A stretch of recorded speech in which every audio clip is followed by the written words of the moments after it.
ভিডিওর শুরুতেই আপনাদের সবার কাছে একটা রিকোয়েস্ট, হাত জোর করে। আপনারা অনেকেই 1 মিনিট, 2 মিনিট, 45 সেকেন্ড, 3 মিনিট এরকম দেখে ভিডিও ছেড়ে দিচ্ছেন, ভাবছেন পরে দেখবো, কিন্তু সেটা আর দেখা হয়ে উঠছে না আপনাদের। দয়া করে ভিডিওটা শেষ করুন। এই যে আপনারা পরে দেখবো বলে ভিডিওটা ছেড়ে দেন, এটাতে ইউটিউব রিচ কমিয়ে দেয়। যদি আপনাদের জেনুইন ক্রিটিসিজম থাকে, আপনারা কমেন্টে লিখে জানান, আমাদের মেইল করতে পারেন, আমাদের ইনস্টাগ্রামে ডিএম করতে পারেন। আমরা প্রতিনিয়ত চেষ্টা করে যাচ্ছি নিজেদের উন্নত করার এবং আমাদের কনভারসেশনগুলো আরো বেটার করার। এক লাফে তো গাছে ওঠা যায় না, আমাদের সেই সময়টা দিতে হবে এবং সেই ফিডব্যাকটা দিতে হবে আপনাদের কাছ থেকে। আমাদের মাথায় কোনো বিশাল হাত নেই, আপনাদের ফিডব্যাকটা আমাদের গ্রোথের একটা অনেক বড় ক্যাটালিস্ট হিসেবে কাজ করবে। নোটিফিকেশন বেলটা অন করে রাখুন আর সাবস্ক্রাইব করুন। যে স্টুডিওতে বসে গল্প করছি সব নর্মাল পডকাস্টের মতো, আমরা সেটা থেকে অনেকটা দূরে এগিয়ে যেতে চাই। সেরকম কিছু প্ল্যানিং আছে, যদি নাম্বার না থাকে সেই প্ল্যানিং কখনো সাকসেসফুল হবে না। আমরা এবার এপিসোডের দিকে যাচ্ছি। থ্যাংক ইউ সো মাচ, আপনারা এতটা দেখছেন, এতটা সাপোর্ট করছেন। Thank you.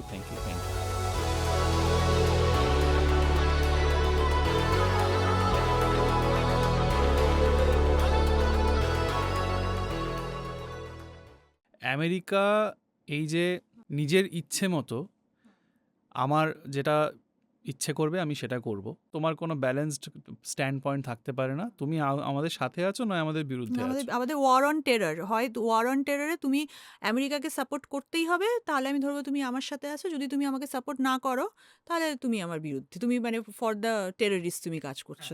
ইউএস ইন্ডিয়ার যে ডিলটা হলো রিসেন্টলি, হুম সেটা নিয়ে দুটো বা তিনটে প্রশ্ন তুমি আমাকে ছুঁয়ে যাও। সেটা হচ্ছে, এক, এই ডিলের ডিসকাশনটা অ্যাপ্রক্সিমেটলি কবে থেকে হচ্ছে যেটা এখন রূপ নিয়েছে? সেকেন্ড হচ্ছে যে তোমার কি মনে হয় যে এই ডিলে ট্রাম্পের এই যে দাদাগিরি attitude, either you are with me or you are anti me, এই যে দাদাগিরি অ্যাটিটিউডটা আমরা এই ডিলে সেটার কতটা প্রভাব দেখতে পাচ্ছি? থার্ড হচ্ছে যে এই ডিল এখনও তো পুরোপুরি সাকসেসফুল হয়নি, পুরোপুরি ইমপ্লিমেন্ট হয়নি। যদি হয়ে যায় তাহলে আমেরিকা যা করবে করুক, আই ডোন্ট কেয়ার, ইন্ডিয়ার সাধারণ মানুষরা কিভাবে লাভবান হবে বা কিভাবে ক্ষতিগ্রস্ত হবে? ডিলের টাইম লাইনটা যেটা হচ্ছে গিয়ে, যবে থেকে মোদির আমেরিকাতে যাওয়া শুরু হয়েছে এবং 16 থেকে ট্রাম্প ইনফ্যাক্ট মাই সম্ভবত। ডিয়ার ফ্রেন্ড, সেই সময় থেকেই একটা নেগোসিয়েশন চলছে একটা, ও এবং হাউডি মোডির সময় না থেকে? আমার যতদূর, কারণ এই ডিলটা নিয়ে তো কিছুই সেভাবে বাইরে প্রকাশ করা হয়নি যে কবে থেকে চলছে কি। এপস্টিন ফাইল যখন লিক হলো, ওখানে একটা দুটো মেলে এরকম উল্লেখ ছিল, আমি ভুল হলে আমাকে ঠিক করে দিও, একটা দুটো মেলে এরকম উল্লেখ ছিল যে মোদিকে এপস্টিনের আশেপাশের কোনো লোক বা এপস্টিন সাজেস্ট করেছিল যে তুমি এরকম একটা দিকে যাও, তাহলে তোমার লাভ হবে। আমেরিকা না, সেটা নয়, কারণ আমেরিকার সাথে তো সম্পর্ক ভালো করার প্রচেষ্টা তো শুধু মোদি নয়, যখন ইউপিএ গভর্নমেন্ট ছিল সেই ইউপিএ গভর্নমেন্টও করেছে, কারণ সেকেন্ড ইউপিএ গভর্নমেন্টের সময় তো 1, 2, 3 নিউক্লিয়ার ডিল, যেটা সেই নিউক্লিয়ার ডিলটা যেটা হলো সেখানটায়। তো এটা নতুন কোনো অ্যাটেম্প নয়, কারণ আমেরিকা যেহেতু একটা সুপার পাওয়ার এবং তার সাথে ভালো সম্পর্ক করা। কিন্তু সম্পর্ক মেনটেন করা আর মাথা নোয়ানোর মধ্যে তো তফাৎ আছে। হ্যাঁ, অবশ্যই তফাৎ আছে, কিন্তু আম, এই ব্যাপারটায় যেটা দেখতে হবে, সেটা একটা তো বড়, এই মাথা নোয়ানো ব্যাপারটা যেটা, আম, সেটা একটা বড় রকমের, কি বলবো, যে এটা কেন হলো, কিসের জন্য হলো, এটা তো শুধু আমাদের কিছু এপস্টিন ফাইলটা তো এখনো ঠিক সেইভাবে আসেনি, ওটাকে প্রকাশ্যে আমি অত হয়নি। ইম্পর্টেন্স হ্যাঁ, কারণ দিচ্ছি না। সেটাকে আমরা এভিডেন্স হিসেবে ধরতে পারছি না এখন, যেটা সবাই বলছে সেখানে নিশ্চয়ই কিছু হয়েছে, কিছু আছে মোদির সম্বন্ধে যে কনস্পিরেসি কারণে থিওরি। করেছে। হ্যাঁ, সেটা নিয়ে আমরা এভিডেন্স হিসেবে সেটাকে দেখাতে পারি না। আমাদের কাছে যা ফ্যাক্টস রয়েছে, যা ঘটনা প্রবাহ রয়েছে, সেটার উপরেই আমাদের ভরসা করে বা নির্ভর করে আমাদের বলতে হবে। তো আমেরিকা, মানে হিস্টোরিক্যালি স্পিকিং, আমেরিকা কোনোদিনই সেভাবে তো ভারতের বন্ধু বলতে যা বোঝায় সেরকম তো ছিল না। এবং টাইম টু টাইম, এই যে ক্লিনটন যখন ছিল, ইন্ডিয়া যখন নিউক্লিয়ার ব্লাস্ট করলো, সেই সময় কিন্তু ক্লিনটন ইন্ডিয়ার ওপর ইকোনমিক স্যাংশন সেই সময় করেছিল সেখানটায় দাঁড়িয়ে। কিন্তু আমরা সম্ভবত, আমি যতদূর মনে পড়ছে, আমরা রুখে দাঁড়িয়েছিলাম। হ্যাঁ, সেই সময় রুখে দাঁড়ানো হয়েছিল সেই সময়, সেই জায়গাটার সময়। আম তার কিছুদিন আগেই ক্লিনটন ইন্ডিয়াতে একটা ভিজিটেও এসেছিলেন। হুম সেটা হুম প্রায় প্রায় ৫০ বছরের কাছাকাছি পরে অলমোস্ট একজন আমেরিকান প্রেসিডেন্ট এসেছিলেন আইজেনওয়ারের পরে, তারপরে ক্লিনটন তখন এসেছিলেন। তো ধরা হচ্ছিল যে ইন্ডিয়ার সাথে আমেরিকার সম্পর্কটা ভালো হবে, এবং তারপরে নিউক্লিয়ার ব্লাস্ট হলো, আবার সেই স্যাংশন, আবার এমন এই সমস্ত কিছু দিয়ে। তো ইন্ডিয়ান লিডারশিপের থেকে এটা বহুদিনকারই প্রচেষ্টা আমেরিকার সাথে সম্পর্ক ভালো করা। এটার পেছনে অনেক কারণ রয়েছে, অনেকগুলো কারণ রয়েছে। কারণ আমেরিকা একটা সুপার পাওয়ার, তার সাথে সম্পর্ক ভালো করা, আর যেটা এবং অনেক ধরনের যে একটা বড় রকমের ইন্ডিয়ান যারা রয়েছে তারা ওভারসিজ আমেরিকাতে তারা থাকে, তাদেরও একটা প্রভাব এর মধ্যে থাকে। আমাদের যেরকম পোটেনশিয়াল থ্রেট আছে চায়নার থেকে, আমেরিকা চায়নার শত্রু, তাই এদিক দিয়েও একটা সেফগার্ড থাকা যে ভাই আমার কিছু হলে আমেরিকা হেল্প করবে, ওরকম কিছু ব্যাপার আছে। আমার চায়নার সাথে পোটেনশিয়াল থ্রেটটা আমি কিভাবে আমি বিচার করব যে চায়নার থেকে আমার পোটেনশিয়াল থ্রেট আছে অলরেডি তো যুদ্ধ সেখানটা হয়েছে থেকে। একবার। যুদ্ধ হয়েছে সেখানে, যুদ্ধ হয়েছে, এবং তারপরে অনেক সেই যুদ্ধেরও আবার যদি আমরা সেই যুদ্ধটা নিয়েও দেখি যে যুদ্ধেরও অনেকগুলো ঘটনা কালমিনেট করেছে সেখানটা, এবং মেইনলি তো চায়নার সাথে ইন্ডিয়ার যে ব্যাপারটা যে তাদের বর্ডার ডেলিনিয়েশন নিয়ে তাদের যুদ্ধ। আবার তার পাশাপাশি আবার একটা পিকুলারিটি তাদের সম্পর্কের মধ্যে, যে একদিকে যখন যুদ্ধ হচ্ছে তাদের মধ্যে কিন্তু ট্রেডটাও তখন কিন্তু চরমে সবচেয়ে থাকছে। বেশি হ্যাঁ, এটা অদ্ভুত একটা পিকুলিয়ার ব্যাপার সেই জায়গায় দাঁড়িয়ে। ট্রেড সারপ্লাস অ্যাপ্রক্সিমেটলি $100 বিলিয়ন বা সামথিং এরকম। নিউক্লিয়ার ব্লাস্টের পরেও তখন জর্জ ফার্নান্ডেজ, তিনি বিদেশ মন্ত্রী ছিলেন, তিনি বলেছিলেন যে আমাদের number one threat, number one enemy is China. তো এই ধরনের একটা পারসিভড থ্রেট রাখা সেখানটায়। আর এটার পেছনে আরেকটা যেটা ব্যাপার আছে যে অনেকটা জিওপলিটিক্সটাকেও তো আমাদের দেখতে হবে। যে আমেরিকার আমরা যখন দেখলাম যে তারপরে পরবর্তীকালে যখন ওবামা যখন প্রেসিডেন্ট হলেন, সেই সময় হিলারি ক্লিন্টন তিনি ফরেন সেক্রেটারি, তিনি সেই সময় তখন ওবামাও কিন্তু ইন্ডিয়াতে ভিজিটে এসেছিলেন, এবং হিলারি ক্লিন্টনও এসেছিলেন, এবং তারা চেষ্টা করেছিলেন ভারতবর্ষের সাথে একটা সম্পর্ক একটা ভালো করা। সেটার পেছনে কিন্তু কারণ ছিল যে চায়নার রাইজ এই এশিয়াতে, এবং সেখানে দাঁড়িয়ে ইন্ডিয়া তখন একটা এশিয়াতে, একটা সাউথ এশিয়াতে ইন্ডিয়া একটা রাইজিং মার্কেট। হ্যাঁ, একটা শুধু মার্কেট নয়, ইন্ডিয়া একটা লং স্ট্যান্ডিং একটা ডেমোক্রেসি সেই সময়। আম এখানে একটা পলিটিক্যাল একটা স্ট্যান্ড পয়েন্ট ছিল, তার একটা ক্ষমতা সেখানটায় ছিল। আমরা যদি আদার সাউথ এশিয়ার নেশনসগুলো দিয়ে যদি আমরা দেখি সেখানটায় দাঁড়িয়ে। তো সেই জায়গায় এই যে সাউথ এশিয়াতে যে চায়নার যে রাইজটা, সেটাকে ব্যালেন্স করার জন্য, কাউন্টার ব্যালেন্স হিসাবে আমেরিকা এগিয়ে এসেছিল ইন্ডিয়ার সাথে তাদের সম্পর্কটা ভালো করার জন্য, এবং ইন্ডিয়ান লিডারশিপও সেটাকে ব্যবহার করেছিল সেই প্ল্যাটফর্মটাকে ইউজ করে। এবং তার ফলস্বরূপ যেই ডিলটা হলো 1-2-3 নিউক্লিয়ার ডিল যেটা হলো, আম, আর আমেরিকা তো একটা সময় অবধি ইন্ডিয়ার হাইয়েস্ট ট্রেডিং পার্টনার, যেটা একদম সব থেকে ব্যবসা আমেরিকার সাথেই বেশি হতো, চায়নাও তারপরে এসে গেছে এখন। তো সেখানে তো সেই দিক দিয়ে দেখতে গেলে আমেরিকার সাথে যদি একটা ভালো সম্পর্ক হয় ইন্ডিয়ার, তাহলে তো সেটা ইন্ডিয়ার ইন্টারেস্টের ক্ষেত্রে তো সেটা সবসময় ভালো। গ্লোবাল স্কেলে ইন্ডিয়ার হ্যাঁ, বেনিফিট হবে। সবসময় ভালো হবে সেই জায়গাটায় দাঁড়িয়ে আম তার সাথে করতে পারলে। এবং সেই সময়ে যেহেতু ইন্ডিয়াও চেষ্টা করছে তার ইকোনমিক গ্রোথের, সেখানটায় যদি আমেরিকা থেকে যদি পুঁজি নিয়ে আসা যায় এখানটায় যদি দেশে যদি আমেরিকান কোম্পানিগুলো যদি তাদের মানে সেট আপ করে তাদের ব্রাঞ্চেস, তাদের ম্যানুফ্যাকচারিং ইউনিট, সমস্ত কিছু, হ্যাঁ, তো সেটাকেও ইউজ করতে চেয়েছিল সেখানটায় দাঁড়িয়ে। কারণ চায়নাও তো সেইভাবেই, চায়নার আজকে ইকোনমিক রাইজটা হয়েছে সেখানটায়। তো এই যে ইন্টারন্যাশনাল ইকোনমিক অর্ডার, সেই প্ল্যাটফর্মটাকে ইন্ডিয়াও ইউজ করতে চেয়েছিল সেখানটায় দাঁড়িয়ে।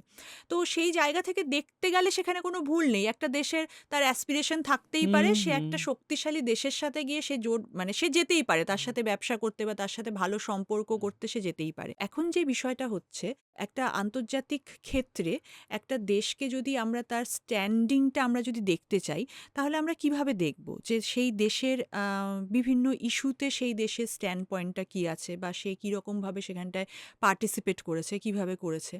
যে ইন্ডিয়া তো নিজেকে বরাবরই একটা পিস লাভিং কান্ট্রি হিসাবে সে এস্টাবলিশ করেছে, এবং ইন্ডিয়া কোনোদিনই কোনো রকম জোটের সে সঙ্গী ছিল না, কোনো জোটেই যায়নি, যার ফলে সে ঠান্ডা বিশ্বযুদ্ধের সময় সে কোনো জোটে সে পার্টিসিপেট করেনি সেখানটায়। আর ইন্ডিয়ার একটা বরাবরই একটা অ্যান্টি ইম্পেরিয়ালিস্ট, অ্যান্টি কলোনিয়ালিস্ট তার একটা পলিসি রয়েছে সেখানটায়। আর সেই কারণে যেই দেশগুলো ইম্পেরিয়াল আগ্রেশনের শিকার হয়েছে, ইন্ডিয়া সবসময় তাদের পাশে গিয়ে দাঁড়িয়েছে, এবং ঘোষিতভাবে তাদের পাশে গিয়ে দাঁড়িয়েছে। ইন্ডিয়া বরাবরই প্যালেস্টাইনের পক্ষে, এবং ঘোষিতভাবে প্যালেস্টাইনের পক্ষে ছিল, অ্যাড করো। ছিল, এবং এখনও সে বলছে না আমি বিপক্ষে। সে এখনো যখন লাস্ট টাইমে যখন ইসরায়েল যখন অ্যাটাক করলো প্যালেস্টাইনে, সে ইন্ডিয়া সে দুঃখ প্রকাশ করছে, কিন্তু পাল্টা সে ইসরায়েলকে বলছে না যে তুমি যে ইসরায়েলকে সে নিন্দাটা সে করছে না সেখানটায় গিয়ে। এই যে ইরানের সাথে বরাবর ইন্ডিয়ার ভালো সম্পর্ক, কারণ এই ছিল। হ্যাঁ ছিল সেই বলতে গেলে। এখন আমি বলছি না যে সম্পর্ক খারাপ হয়েছে, খাতায় কলমে সম্পর্ক এখনো খারাপ হয়নি। যে এআইএস স্টেট, যেটা অ্যাসোসিয়েশন অফ ইসলামিক স্টেট, হ্যাঁ, তারা যখন ওই 94 ওই সময় তারা কিন্তু কাশ্মীর ইস্যুতে তারা কিন্তু সবাই ইন্ডিয়ার আগেনস্টে ছিল। ইরান কিন্তু একমাত্র ইন্ডিয়ার ফরে ছিল। আর তার পাশাপাশি ইরানের থেকে এনার্জি, কারণ ইন্ডিয়ার তো তার যে এনার্জি রিসোর্সেস, হ্যাঁ, তার যে তেল নেয়, যে ক্রুড অয়েল, তার 90%ই ইন্ডিয়াকে বাইরে থেকে নিতে হয়। ইন্ডিয়ার নিজস্ব উৎপাদন নেই সেখানটায়। তো সেখানে ইরানের থেকে তার একটা ভালো রকমের তার একটা তাকে করতে হয়। ইরান, সৌদি আরবিয়া, কাতার, রাশিয়ার থেকে সবথেকে বেশি নেয় ইন্ডিয়া। তো এই বর্তমান পরিস্থিতিতে এই যখন এই যখন ডিলটা হলো আমেরিকার সাথে, যে ডিলটা হলো, এই ডিলটাতে যেটা আসছে যে সে এখন রাশিয়ার থেকে তেল নিতে পারবে না। ইরানের সাথে এই যে এই সমস্যার ফলে, এটা হঠাৎ আজকে নয়, কিন্তু এর আগেও যখন গত বছরও যখন আক্রমণ হলো বা তার আগেও যখন সমস্যা চলছে, ইন্ডিয়া কিন্তু কখনোই ইরানের হয়ে সরাসরি কিন্তু ইরানের দিকে কিন্তু সে ভোকালি সে কিন্তু তার সাপোর্টটা জানায়নি। যেটাকে আমরা বলতে পারি যে এটা একটা স্ট্র্যাটেজিক সাইলেন্স মেনটেন করা। কিন্তু স্ট্র্যাটেজিক সাইলেন্সটা তত দূরই মেনটেন করা যায় যত দূর পর্যন্ত সেটা তার যে ভাবমূর্তি, তার যেই ডিপ্লোম্যাটিক ম্যানুভার, এই সমস্ত জায়গাকে তার যতদিন না পর্যন্ত সেগুলোকে আঘাত করছে। আজকে যখন এখানে দাঁড়িয়ে পরিস্থিতিটা এরকম জায়গায় চলে গেছে যে যেখান থেকে যেই জায়গা থেকে, যেটা বললাম যে একটা ইন্ডিয়া একটা এনার্জি রিসোর্সের জন্য যেখান থেকে সে নির্ভরশীল, যেই ফরেন যেই পলিসির যে স্ট্যান্ড, সেই স্ট্যান্ড, এবং আমরা তারপরেও দেখলাম যে এই কিছুদিন আগে যেটা হয়েছে যে যেই ইন্ডিয়া যে মহাসাগর যেই নেভাল এক্সারসাইজ হয় হুম হুম সেখানটায় হুম হুম হুম। ইরান থেকে জাহাজ এসেছিল। ফ্রেন্ডলি জাহাজ হ্যাঁ, জাহাজ এসেছিল এসেছিল, ওরা, যাওয়ার সময় আমেরিকা সেখানে অ্যাটাক করেছে। সেখানে জাহাজের এবং ক্রিউ ওরা মারা গেছে। নিরস্ত্র ছিল, হ্যাঁ, ক্রিউ মারা গেছে। আর তারপরে শ্রীলঙ্কার যে কজন বেঁচে ছিল, উদ্ধার শ্রীলঙ্কা করেছে। তাদেরকে এবার উদ্ধার করেছে। আমেরিকা এবার শ্রীলঙ্কাকে প্রেশারাইজ করছে যে ওদের হয় ফেরত দাও, নয় ওদের কিছু একটা করো, কিন্তু ওদের শরণ দিও না। এটা একটা আ ইন্ডিয়ার একটা ক্রেডিবিলিটির উপরও প্রশ্ন তুলে দিয়েছে যে তাহলে একটা নেভাল এক্সারসাইজ এ যখন যাচ্ছে বাইরের দেশের এবং সেখান থেকে ফেরত আসার সময় তাদের উপর এভাবে অ্যাটাক হচ্ছে। ইন্ডিয়ার এরিয়া অফ ইনফ্লুয়েন্স এর মধ্যে সেই জায়গাটায় হয়েছে সেখানটায়। তো সেটা একটা আন্তর্জাতিক ভাবমূর্তিকে তো ক্ষতিগ্রস্ত করেই। আমি এবং শুনেছি যে তারপরে অ্যাডমিনিস্ট্রেশনের মধ্যে যারা আছে তারা এরকম অনেকবার বলেছে যে ইন্ডিয়ান ওশানে, ভারত মহাসাগরে যা যা হবে সেখানে আমরা কোনো উল্টোপাল্টা কিছু করতে দেবো না কাউকে, আমরা কাউকে অ্যাটাক করতে দেবো না, কারণ ভারত মহাসাগরের ওপরে আমরা কন্টিনিউ টহল দিয়ে যাচ্ছি এবং ওটা কাইন্ড অফ আমরা ওন করি, আমরা এখানে কাউকে উল্টোপাল্টা কিছু করতে দেব না। সেটা বলার পরে আবার এই ধরনের ঘটনা ঘটছে। যখন এই ঘটনাটা ঘটলো তখন অ্যাডমিনিস্ট্রেশন থেকে এই সাফাই দেওয়া হচ্ছে যে ও না না, ওটা তো আমাদের 12 নটিক্যাল মাইলের বাইরে হয়েছে, সেজন্য আমরা দায়িত্ব নেব না। তাহলে এটাই তো বর্তমান লিডারশিপের যে ক্রেডিবিলিটি, সেই ক্রেডিবিলিটিকে সেটাকে প্রশ্ন করছে। কারণ এই যে ইন্ডিয়ান ওশেন রিজিয়ন যেটা আইওআর বলা হয়, সেটা তো একটা বিশাল বিশাল স্ট্রেচ তার। এই আফ্রিকা থেকে শুরু করে ওয়েস্ট এশিয়া দিয়ে ইন্ডিয়া দিয়ে সে এই সাইড দিয়ে পুরো একদম প্যাসিফিকে চলে যাচ্ছে। যে অঞ্চলটাকে বলা হচ্ছে ইন্ডো প্যাসিফিক, যে অঞ্চলটাকে বলা হচ্ছে। তো সেখানে তো ইন্ডিয়ার সেখানে অবস্থানটা জিওগ্রাফিক্যালি সেখানটা একটা খুব ভালো হুম জায়গায় হুম ইন্ডিয়ার হুম হুম। অবস্থান। এবং যেখানে এই ইন্ডিয়ান ওশেনে যে ইন্ডিয়া যে একটা যে আউটলেটটা পাচ্ছে, হ্যাঁ, এই আউটলেটটা যেমন চায়নার নেই।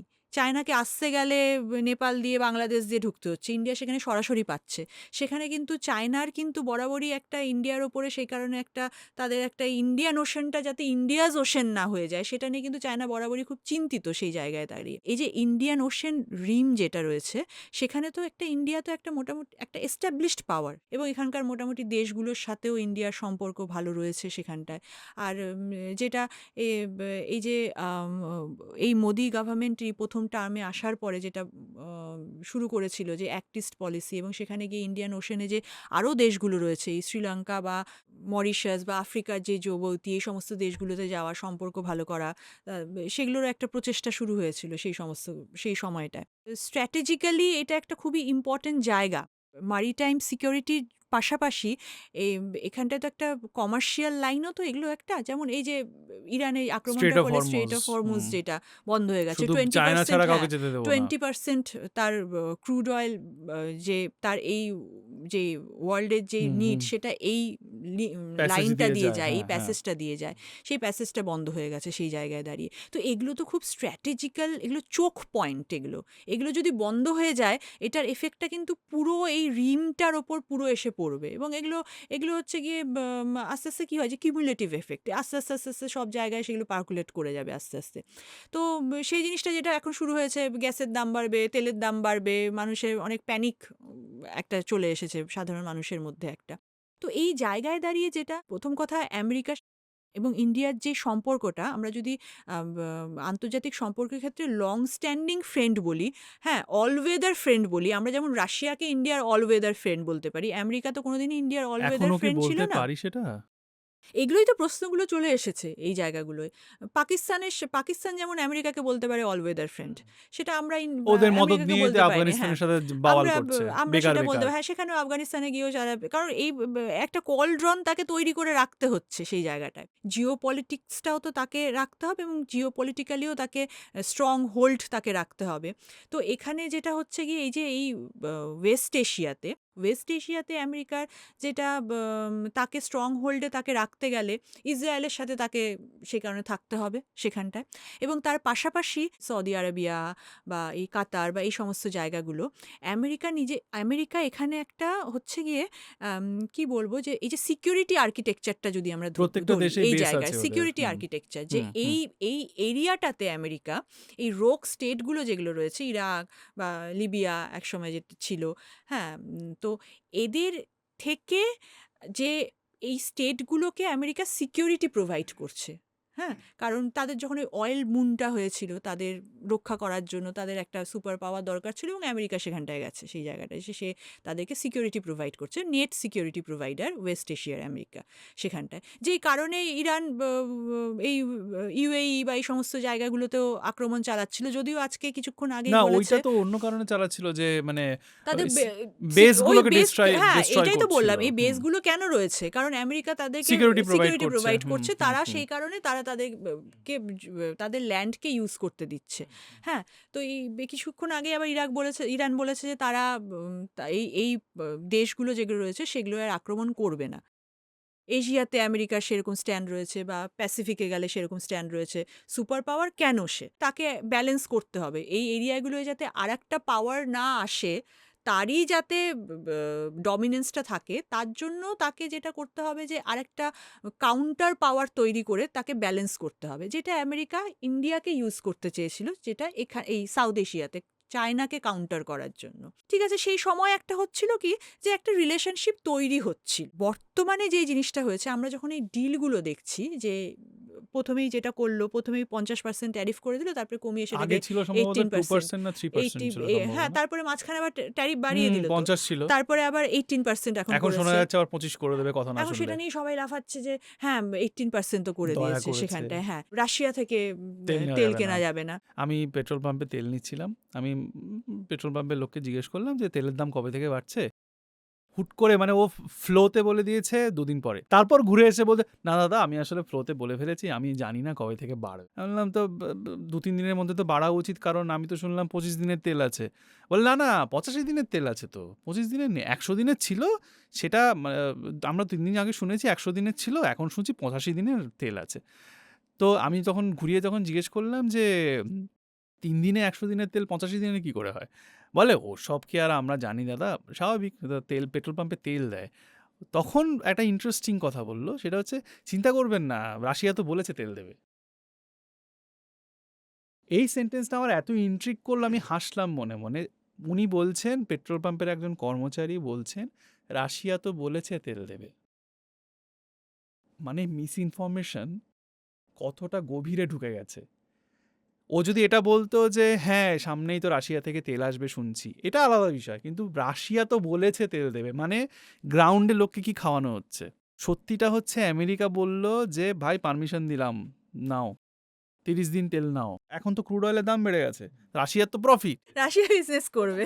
আমি এই জিনিসটা কথাটা এই কারণে তুললাম, প্রথমত হচ্ছে এই ঘাটের মরা ডিলটায় এমন কি আছে যে ট্রাম্প নাকে দড়ি দিয়ে নাচাচ্ছে? আমরা এমন কি পাচ্ছি? এক সেকেন্ড কথা হচ্ছে, আমরা কাল থেকে বা এক্ষুনি এই মুহূর্ত থেকে ডোনাল্ড ট্রাম্পকে আমাদের প্রধানমন্ত্রী হিসেবে আখ্যায়িত করা শুরু করতে পারি, কারণ সবই তো উনিই করছেন, দেশ তো উনিই চালাচ্ছেন। থার্ড পয়েন্ট হচ্ছে যে আমাদের মেরুদণ্ডটা কি হয়েছে? সব কিন্তু ডিল রিলেটেড প্রশ্ন। আমি না সত্যি কথা বলতে আমেরিকার সাথে যে ইন্ডিয়ার যে ডিলগুলো হয়েছিল, যে 1-2-3 নিউক্লিয়ার ডিল, সেটা করেও যে কী লাভ হয়েছিল আমি জানি না। এবং সেটার জন্য যে ৬৮ জন বাম সমর্থক যারা ছিল তারা সমর্থন তুলে নিল। তারপর লোকে জানলেও না নিউক্লিয়ার ডিলটা কী, খায় না মাথায় দেয়, এবং তারপরে সেটা ইন্ডিয়ার নিউক্লিয়ার ডেভেলপমেন্ট প্রোগ্রামে সেটা কিভাবে হেল্প করলো, ইন্ডিয়ার অর্থনীতিকেও বা কীভাবে হেল্প করলো জানি না। এবং তারপরে যখন এই ডিলটা হলো, সত্যি কথা বলতে এই ডিলটা সম্বন্ধেও কিছু ধারণা নেই। কারণ শুধু তো শুনছি কাটছে। এটা করা যাবে না, সেটা করা যাবে না। নিউজ চ্যানেলে $500 বিলিয়ন বিজনেস অমুক তমুক হ্যান ত্যান এসব হ্যাঁ, বলছে, করতে সেটাও হবে বিজনেস। মানে হতে পারে। আমার কাছে খোলা আছে, দাঁড়াও, আমি এক্সাক্ট ওয়ার্ডটা বলছি যেটা আমার খুব ইন্ট্রিগ করেছে। হ্যাঁ, $500 বিলিয়ন কমিটমেন্ট করেছে। ৫০০ মিলিয়ন। $500 মিলিয়ন তো অনিল আম্বানিও দিয়ে দেবে। $500 বিলিয়ন কমিটমেন্ট করেছে, কন্ট্রাক্ট করেনি, কিচ্ছু হয়নি, কমিটমেন্ট মৌখিক, করেছে, মুখে, মুখে। মৌখিক। তাহলে আমরা কিসের বেসিসে লাভাচ্ছি? সরকার যে তার ফরেন পলিসি নিয়ে বারবার ব্যর্থ হচ্ছে, সেটাকে চাপা দেওয়ার এটা একটা প্রোপাগান্ডা চলছে। বললি না যে এটা করে ট্রাম্পকে আমরা প্রেসিডেন্ট মেনে নিয়েছি। এটাই তো এখন একটা সবথেকে বড় একটা প্রশ্ন হয়ে দাঁড়িয়েছে, যেটা আমরা এই অ্যাটাকটার ক্ষেত্রেও যেটা দেখছি যে আমাদের যে আ ব যে এই যে খোমেনির যেই রেজিমটা, সবাই বলছে যে এখন এটা নিয়ে দুটো ভাগে লোকে বিভক্ত।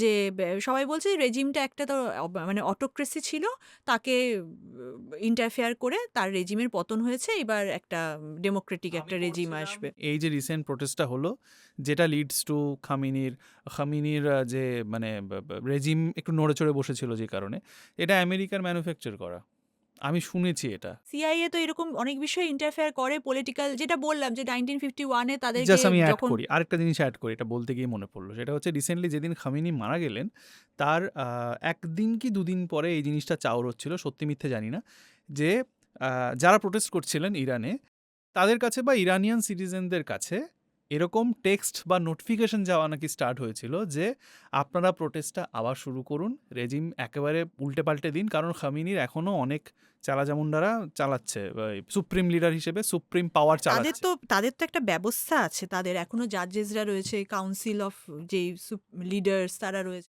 এপস্টিন ফাইল এটার কারণ নয়, আমাকে কেউ গলা কেটে বিশ্বাস করলেও আমি বিশ্বাস করবো না। Something else is there. Is it possible? এত বড় বিষয় এটা, যেই এপস্টিন ফাইলের বিষয়ে এখন থেকে কথাও বলছে না। হ্যাঁ, পুরো বিষয়টাই তো ধামাচাপা পড়ে গেছে। সেই কারণে তো যুদ্ধটা আর হলো। যেটা আমি বললাম প্রথমে, যে এপস্টিন ফাইলটা শুধুমাত্রই কিছু মানুষের মানে সুখবিলাসের নয়, এর পেছনে আরও অনেক মানে পলিটিক্যাল অনেক কারণ থাকতে পারে। সেগুলো এখনো জানি না, যদি সেটা নিয়ে বলাও এখন স্পেকুলেশন হবে। বিল গেটস থেকে শুরু করে সবাই সেখানটায় জড়িত।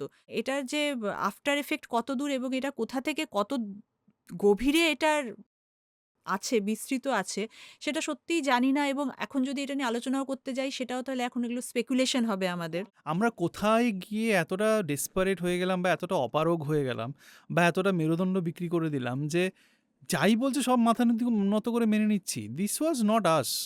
একদমই নয় তো। এটা তো ঘটনা, যে সেটাই তো বললাম, যে ইন্ডিয়ার যে একটা তার যে ফরেন পলিসির যে স্ট্যান্ড ছিল, আজকে এখানটায় এসে সেটা পুরোটাই ধূলিসাৎ একটা হয়ে ক্লাস গেছে। 5-এর বাচ্চা যদি ডিলটা একটুখানি পড়ে, সে বলে দেবে যে ভাই এটা তো ইন্ডিয়াকে লুট করার ডিল। তাহলে আমাদের যারা ফরেন পলিসি বানাচ্ছে, যারা এই ট্রেড ডিলগুলো ড্রাফট করে, তারা এই বেসিক জিনিস বুঝতে পারছে না? হোয়াটস রং? যেটা হচ্ছে বিষয়টা, যে আহ, এখনকার যে গভর্নমেন্ট, সেই গভর্নমেন্ট তো একটা ভীষণ রকমভাবে, মানে তার ডেসপারেশনটা যেটা তুই বললি, যে ভীষণ রকমভাবে সে ডেসপারেট এবং বোঝা যাচ্ছে সেখানটায়। এখন এই মুহূর্তে দাঁড়িয়ে না আমরা যদি বলি কি কারণ হতে পারে বা কি নয়, আম তাহলে ভীষণ সরলীকরণ হয়ে যাবে বিষয়টাকে যদি আমরা এই মানে খুব তাৎক্ষণিক কিছু প্রতিক্রিয়া হিসাবে দেখি বা কিছু রিসেন্ট কিছু ঘটনাবলী দিয়ে দেখি। যেমন এপস্টিন ফাইল, যদি এটা ওয়ান অফ দ্য রিজনস হিসাবেও যদি আমরা এটাকে মানি। যেটা আমি বারবার বলার চেষ্টা করছি, একটা যে ঘটনা প্রবাহ, এটা তো দীর্ঘদিনের ঘটনা প্রবাহ হিসাবে চলছে। একটা কথা এখানটায় বলব, তারপরে আমি যাচ্ছি তোর যেই প্রশ্নটায়। বর্তমানে যে ঘটনাটা ঘটেছে, সেই ঘটনাটার ফলে যেটা হচ্ছে যে আম আমরা অনেক ধরনের অনেক কথাবার্তা শুনছি। কিছুদিন আগেও শুনছিলাম, কালকেই আমি শুনছিলাম, খুব মানে খুব আমার কাজের জায়গাতেই খুব অনেক রকমের আলোচনা হচ্ছে যে মানুষজন তো এখন দ্বিধাবিভক্ত। একটা দল বলছে যে হ্যাঁ, খোমেনির মতো একজন অটোক্রেটিক একজন ফান্ডামেন্টাল লোক মারা গেছে, খুব ভালো হয়েছে। নতুন ধরনের শাসন ব্যবস্থা শুরু হবে।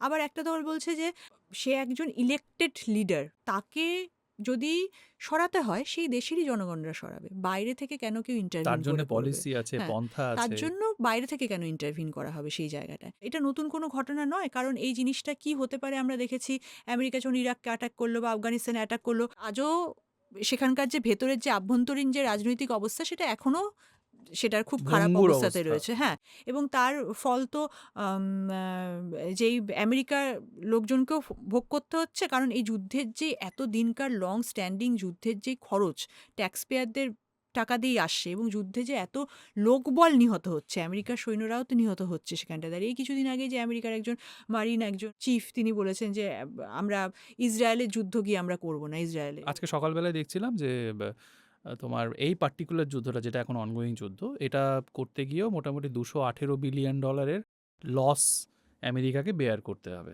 তাহলে কেন? মানে এটার আগেইনস্টে যে আমেরিকাতেও যে তাদেরও যে তাদের বিরুদ্ধে নয়, সেটাও তো নয়। সেখানেও তো বিরুদ্ধ মতামত রয়েছে। আন্তর্জাতিক সম্পর্কের ক্ষেত্রে তো আমরা যদি একদম পুরো বাস্তববাদী জায়গা থেকে ভাবি যে উচিত কি উচিত নয়, সেই জায়গা নয়। আমাকে ভাবতে হবে যে যুদ্ধটা করে লাভটা কি হচ্ছে? আগেকার ঘটনাবলীগুলো যদি দেখি, সেখানটায় কি যে অ্যাটাক করেছে সেই দেশের কি সিকিউরিটি বৃদ্ধি হয়েছে সেখানটায়, যেই দেশগুলো অ্যাটাক করেছে? নাকি যেই এরিয়াতে অ্যাটাক করেছে সেই এরিয়ার পরবর্তীকালে তাদের অবস্থাগুলো কিভাবে দাঁড়িয়ে আছে সেখানটায়? মিডল ইস্টের অবস্থা তো আরো খারাপ থেকে খারাপতর হয়েছে সেখানটায় গিয়ে। এবং আমরা যদি এরপরে যদি আসি ইন্ডিয়ার কথাতে, কি বলবো যে একটা বর্তমান সরকার যে রয়েছে, সেই বর্তমান সরকার, এটা তো আমরা দীর্ঘদিন ধরে দেখে এসেছি যে তাদের একটা, এর আগে যে ইন্ডিয়ার যে নেহরুভিয়ান ফরেন পলিসি ছিল, তারা বারবার করে তাকে অ্যাটাক করে এসেছে, বারবার করে।